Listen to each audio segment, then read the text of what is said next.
Ma'asyiral muslimin, jamaah Jumat rahimani wa iyyakumullah.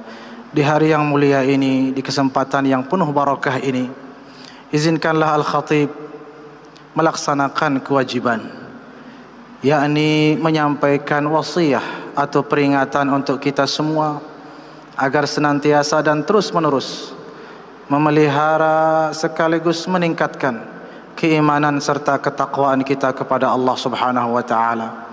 Tentunya dengan menjalankan perintah-perintahnya dan menjauhi larangan-larangannya, dengan melaksanakan berbagai macam ketaatan dan meningkatkan ibadah kita, baik kuantitas lebih-lebih kualitasnya, lebih-lebih dan terkhusus lagi di bulan-bulan mulia seperti sekarang ini. Baru saja kita melewati bulan mulia Rajab, di mana bulan Rajab padanya berlipat ganda pahala amal ibadah. Dan bulan ini dan hari ini kita telah memasuki bulan yang juga mulia, bahkan tidak kalah mulianya dengan bulan yang sebelumnya. Hari ini hari Jumat bertepatan dengan 1 Sya'ban 1443 Hijriah, di mana bulan Sya'ban pernah disinggung oleh baginda Rasulullah sallallahu alaihi wasallam dengan sabda beliau, "Dzalika syahrun yaghfalun nasu anhu baina Rajab wa Ramadan." Bulan Sya'ban adalah bulan yang seringkali dilalaikan oleh umatku. Ialah bulan yang di antara Rajab dan Ramadan, yakni bulan Sya'ban. Terlebih dahulu harus kita ketahui bahawa kemuliaan suatu waktu tidak dapat dilepaskan dari peristiwa mulia yang pernah terjadi pada waktu tersebut dahulu kala. Bulan Ramadan kita muliakan. Bulan Ramadan menjadi bulan yang mulia tidak lepas dari peristiwa mulia yang terjadi pada saat itu dahulu kala, ialah turunnya kitab suci Al-Quran. Bulan Rajab menjadi bulan yang mulia karena peristiwa yang terjadi padanya, yakni peristiwa mukjizat baginda Rasulullah sallallahu alaihi wasallam, yakni Isra Mi'raj. Begitu juga dengan bulan-bulan yang lain maupun hari-hari lainnya. Maka demikianlah bulan Sya'ban juga padanya telah terjadi sejumlah peristiwa agung, peristiwa penting dan sangat bersejarah dalam Islam, sehingga bulan Sya'ban menjadi bulan yang sangat mulia. Antara lain yang terjadi pada bulan mulia seperti ini adalah tahwilul qiblah, yaitu berpindahnya kiblat dari Masjidil Aqsa ke Masjidil Haram, di mana peristiwa tersebut merupakan anugerah, merupakan ijabah terhadap apa yang selama itu dicita-citakan dan didoakan oleh baginda Rasulullah sallallahu alaihi wasallam.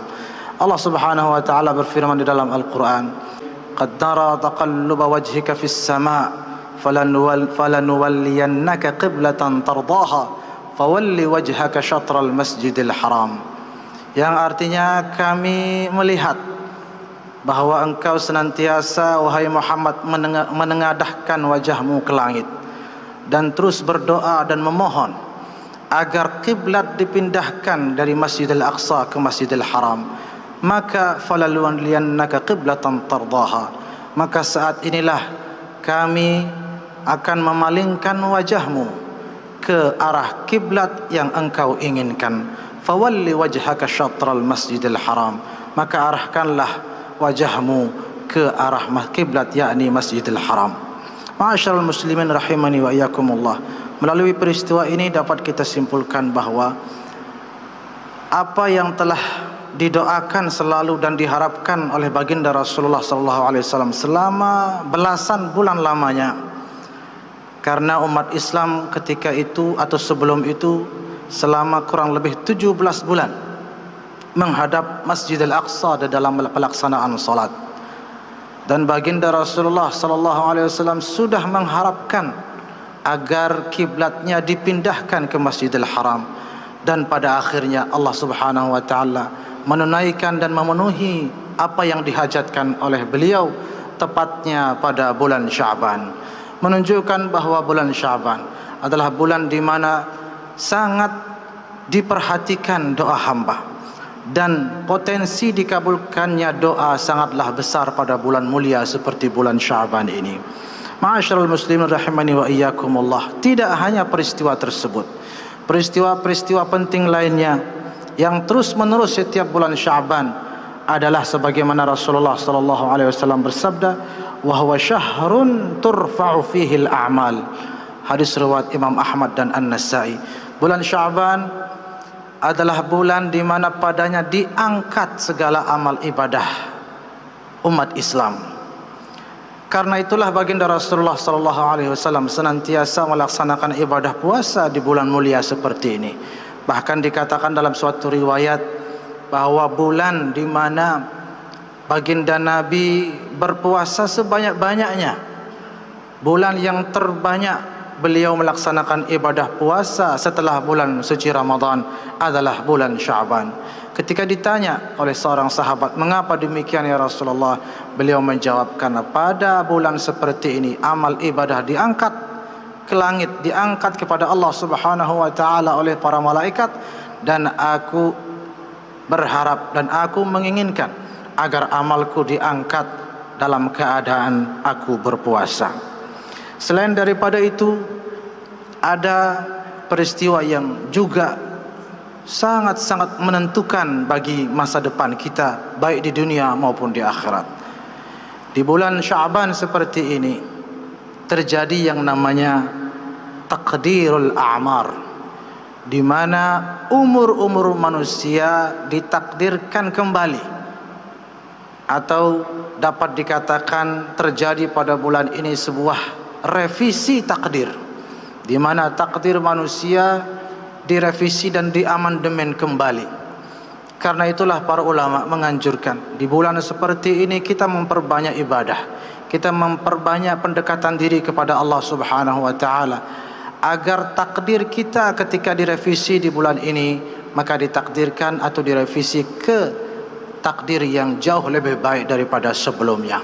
Ma'asyiral muslimin rahimani wa iyyakumullah, ketika Allah Subhanahu wa taala mengatakan dalam surat Ad-Dukhan, inna anzalnahu fi lailatin mubarakah inna kunna mundzirin, sesungguhnya kami menurunkannya pada malam yang penuh berkah, sesungguhnya kami memberi peringatan. Sebagian ulama tafsir menyebutkan bahwa malam berkah, malam penuh berkah dalam ayat ini dimaksudkan adalah malam pertengahan bulan Sya'ban yang disebut dengan nisfu Sya'ban. Allah Subhanahu wa taala melanjutkan, fiha yufraqu kullu amrin hakim, pada malam itulah ditetapkan segala perkara dengan sepenuh hikmah. Artinya pada bulan seperti ini segala ketetapan Allah Subhanahu wa taala ditetapkan ulang atau dilakukan perubahan-perubahan, sebagaimana diisyaratkan dalam ayat lain di mana Allah Subhanahu wa taala mengatakan, yamhullahu ma yasha'u wa yuthbit wa 'indahu ummul kitab. Allah menghapus apa saja yang Ia kehendaki maupun menetapkan apa yang Dia kehendaki daripada takdir manusia, wa 'indahu ummul kitab, dan di sisinya lah dan miliknya lah Lauhul Mahfuz. Sidang Jumat yang dirahmati Allah Subhanahu wa taala, penafsiran ini didukung oleh sebuah hadis di mana baginda Rasulullah sallallahu alaihi wasallam bersabda, tuqta'ul ajal min Sya'ban ila Sya'ban, ditetapkan kembali ajal manusia pada bulan Sya'ban atau dari bulan Sya'ban ke bulan Sya'ban lainnya. Dan satu hal yang juga sangat penting untuk kita insafi dan sadari, sangat penting untuk kita resapi dan hayati, bahwasanya di bulan seperti ini juga disebut oleh para ulama bulan Sya'ban ini dengan syahrus salati ala Rasulillah sallallahu alaihi wasallam. Apabila bulan Ramadan kita sebut dengan syahrul Quran, karena pada bulan itu turunnya kitab suci Al-Quran, maka bulan Sya'ban adalah syahrus salati ala Rasulillah, bulan salawat kepada baginda Rasulullah sallallahu alaihi wasallam. Karena pada bulan inilah dahulu turunnya perintah Allah Subhanahu wa taala di dalam Al-Quran yang menyatakan, Innallaha wa malaikatahu yusalluna 'alan nabi ya ayyuhalladzina amanu sallu 'alaihi wa sallimu taslima. Maka bulan inilah, di bulan inilah saatnya kita memperbanyak selawat kepada baginda Rasulullah sallallahu alaihi wasallam, sebagaimana kita memperbanyak membaca Al-Quran di bulan suci Ramadan. Sebagian ulama memberikan penjelasan bahawa hal ini merupakan isyarat bahawa diangkatnya amal ibadah kita di bulan ini dan diperbaiki takdir kita di bulan ini sangatlah ditentukan oleh sejauh mana kita memperbanyak selawat kepada baginda Rasulullah sallallahu alaihi wasallam.